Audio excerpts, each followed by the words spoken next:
दोस्तों बजाज फिनसर्व का EMI card. दोस्तों आपने भी अगर अपने मोबाइल फोन को ईएमआई के ऊपर खरीदा है और आपके पास भी बजाज फिनसर्व का ईएमआई कार्ड है और दोस्तों आपने उस ईएमआई को नहीं भरा है, यानी कि 2 से 4 ईएमआई तो आपने पे कर दी है, लेकिन कुछ समय ऐसा आ जाता है कि आप उस ईएमआई को पे नहीं कर पाते हैं, आपके पास पैसा नहीं होता है या फिर आपकी जॉब चली जाती है, जिसके कारण आपने जो मोबाइल फोन जो ईएमआई के ऊपर खरीदा है उसकी जो किस्त आती है, उसकी जो ईएमआई आती है वो अब आप नहीं भर पा रहे हैं। तो दोस्तों आज की वीडियो में हम यही सारी बातें क्लियर करेंगे कि क्या होगा कि अगर आप अपने मोबाइल फोन की किस्त जो होती है, जो ईएमआई होती है वो नहीं भरते हैं, तो क्या बैंक वाले आपको जेल भेज सकते हैं, क्या आपके ऊपर कार्रवाई होगी और क्या क्या वो तरीका है कि आपको इन चीज से राहत मिल जाए। तो आज की वीडियो बहुत ही कमाल की होने वाली है, बहुत ही खास होने वाली है उन लोगों के लिए जिन लोगों ने अभी तक ईएमआई नहीं भरी है। तो वीडियो को अंत तक जरूर देखें, वीडियो को लाइक शेयर और सब्सक्राइब चैनल को जरूर करें ताकि ऐसी ही वीडियो आपको मिलती रहे। तो दोस्तों अब बात करते हैं कि जब आप किसी भी मोबाइल को खरीदते हैं तो मोबाइल शॉप में जाते हैं और मोबाइल शॉप में आप उस मोबाइल को ईएमआई के ऊपर खरीदते हैं। अब दोस्तों होता क्या है कि जब आप बजाज फिनसर्व ईएमआई कार्ड से अपने मोबाइल को खरीदते हैं, आपकी ईएमआई होती है, तो आपका और उस दुकानदार से कोई भी लेना देना नहीं होता है और सिर्फ आपका उसके बाद बजाज फिनसर्व और आपका ही लेन देन होता है, यानी कि आपको EMI Bajaj Finserv EMI card से ली हुई है तो उन्हीं को पे करनी पड़ती है। अब दोस्तों क्या होता है कि रेगुलर हम 2 3 या 5 ईएमआई पे कर लेते हैं, लेकिन कुछ समय ऐसा आ जाता है क्योंकि कभी कभी पता नहीं चलता है, कभी हमारी जॉब चली जाती है, कभी बहुत सारी परेशानी आ जाती है तो हम उस ईएमआई को नहीं भर पाते हैं। तो ऐसे में क्या होता है कि जब आप पहली ईएमआई नहीं भरते हैं तो आपको बजाज फिनसर्व की तरफ से, बजाज फाइनेंस कंपनी की तरफ से आपको कॉल आते हैं, मेल्स आते हैं, एसएमएस आते हैं पेमेंट रीपेमेंट करने के लिए। अब दोस्तों जब पहली किस्त आप नहीं भरते हैं, दूसरी किस्त भी नहीं भरते हैं, तीसरी भी नहीं भरते हैं, लगातार जब 3 4 5 किस्त आपकी बाउंस हो जाती है, आपकी EMI Bajaj Finserv EMI bounce हो जाती है, तो होता क्या है कि वो लोग आपको फिर कॉल करके परेशान करते हैं, यानी कि आपको बोलते हैं कि आपने जो पेमेंट नहीं किया है वो प्लीज आप पेमेंट कर दे। आपको कॉल करते हैं, मैसेज करते हैं, बार बार आपको कॉल करके परेशान करते हैं।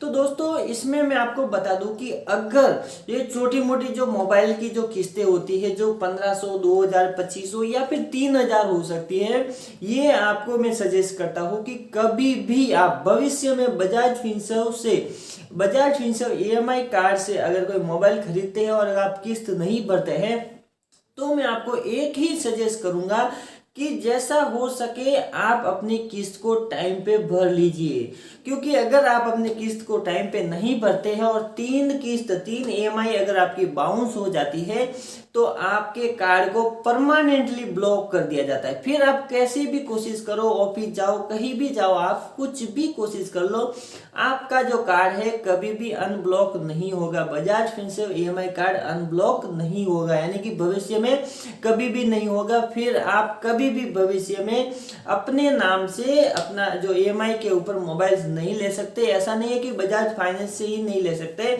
लेकिन किसी भी बैंक से आप नहीं ले सकते। इसके लिए दोस्तों मेरी राय यही है आपसे कि हो सके तो आप उनकी पेमेंट कर देनी चाहिए। अगर आपके पास पैसे हैं तो उनकी पेमेंट कर देनी चाहिए, क्योंकि ये आने वाले भविष्य में आपको कहीं ना कहीं प्रॉब्लम खड़ी करेगा। अब दोस्तों प्रॉब्लम्स क्या होती है मैं आपको बताता हूँ। प्रॉब्लम्स कोई बड़ी प्रॉब्लम्स नहीं होती, ना कि आपको जेल होती है, ना ही आपको कोई कोर्ट कचहरी में जाना पड़ता है, ना ही आपको कोई नोटिस आता है, किसी भी प्रकार की ऐसी कोई भी प्रॉब्लम्स नहीं होती है।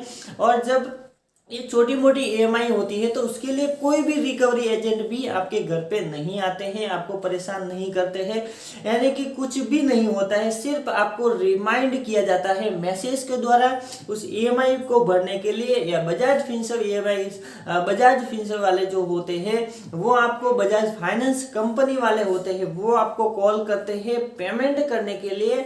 तो ये सारा प्रोसेस होता है, बाकी इसमें ज्यादा कुछ नहीं होता है, ना तो केस होता है, ना कार्रवाई होती है। है, ना जेल होती है, कुछ भी नहीं होता है। लेकिन ये जो ईएमआई होती है, मान लीजिए कि आपने 3 ईएमआई नहीं भरी है और 1000 रुपए की ईएमआई थी, तो 3000 रुपए हो गए। आपने उसको 1 साल तक नहीं भरा, 2 साल तक नहीं भरा, 3 साल हो गए। जैसे जैसे समय बीतता जाएगा ये 3000 के 5000 हो जाएंगे, 5000 के 10,000 हो जाएंगे और 10,000 के 50,000 हो जाएंगे। ये आपको पता ही नहीं चलेगा, क्योंकि जो इनका इंटरेस्ट रेट होता है वो काफी हाई होता है। तो सबसे पहले कि अगर आपके पास पैसे हैं तो उन्हें दे देने चाहिए, अगर नहीं है तो कोई प्रॉब्लम्स नहीं है, डरने की कोई बात नहीं है। ना तो आपके मोबाइल को वो लोग वापस लेके जाएंगे, ना ही आपके ऊपर कोई कार्रवाई होगी, किसी भी प्रकार का कोई भी आपके ऊपर केस नहीं होता है। लेकिन प्रॉब्लम्स ये आती है कि भविष्य में आपको कभी भी किसी भी बैंक से लोन नहीं मिलेगा। भविष्य में आपको किसी भी मोबाइल फोन को लेना होगा तो वो ईएमआई पे नहीं होगा। बजाज फाइनेंस के अलावा कोई भी कंपनी आपको लोन नहीं देगी।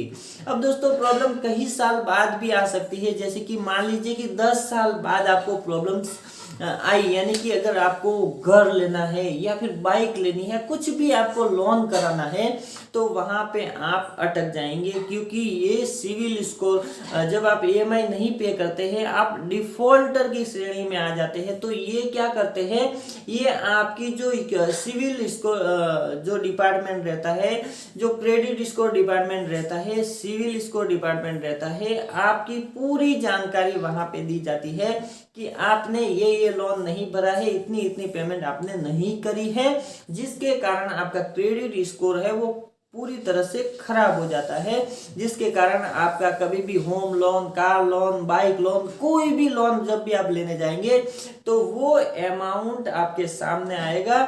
जब तक आप उस अमाउंट को पे नहीं करेंगे तब तक आपको किसी भी प्रकार का कोई भी लोन नहीं मिलेगा। यानी कि दोस्तों ऐसा नहीं है कि आप बाद में आपका अमाउंट आपने पे कर दिया फिर लोन मिलेगा, उसमें ऐसा भी नहीं है। उसमें भी बैंक वाले देखेंगे कि आपका जो क्रेडिट स्कोर है कितना है, उसके आधार पर ही आपको लोन दिया जाएगा। तो दोस्तों कहने का मतलब है कि अगर 2000 या फिर 5000 तक का अगर अमाउंट है आपका तो उसकी ईएमआई को पे कर दीजिए। अगर 10 साल के बाद अगर आपको किसी भी लोन की जरूरत पड़ी तो वही अमाउंट जो है वो 10 साल तक कम से कम 50,000 60,000 तक अगर पहुंच जाता है तो आपको वो जो अमाउंट है पूरा का पूरा पे करना पड़ता है वहां पे, और पे करने के बाद ही आप दूसरे प्रोसेस के लिए जाते हैं। यानी कि कहीं भी दूसरी जगह पर आप जब लोन लेने के लिए जाते हैं तो आपका लोन सैंक्शन होने के चांसेस बढ़ जाते हैं। सैंक्शन नहीं होता है, पास नहीं होता है, लेकिन चांसेस बढ़ जाते हैं। कोई बड़ी बड़ी बैंक आपको लोन नहीं देगी, लेकिन कोई प्राइवेट सेक्टर में आप जब जाते हैं तो आपको वहां पे लोन मिल सकती है। लेकिन आपका सारा ड्यू क्लियर होना चाहिए, सबके साथ आपका व्यवहार क्लियर होना चाहिए, क्योंकि कहीं भी आप जाते हैं तो आपके पैन कार्ड और आधार कार्ड को जब वहां पे इंटर किया जाता है तो आपकी टोटल जो हिस्टोरी होती है, जो लोन हिस्टोरी होती है, वो सब वहां पे आपको क्लियर दिखाई देती है और हर कोई उसे देख सकता है।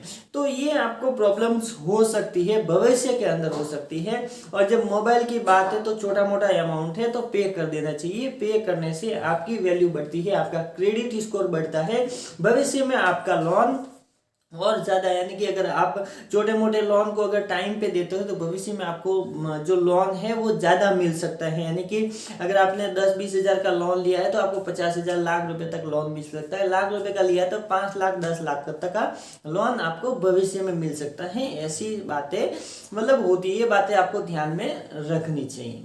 तो बस दोस्तों आज के लिए इतना ही। वीडियो अच्छी लगी तो लाइक करें, शेयर करें अपने दोस्तों के साथ। अगर आप मेरे चैनल पे नए तो चैनल को सब्सक्राइब जरूर करें ताकि ऐसी ही वीडियो आपको मिलती रहे।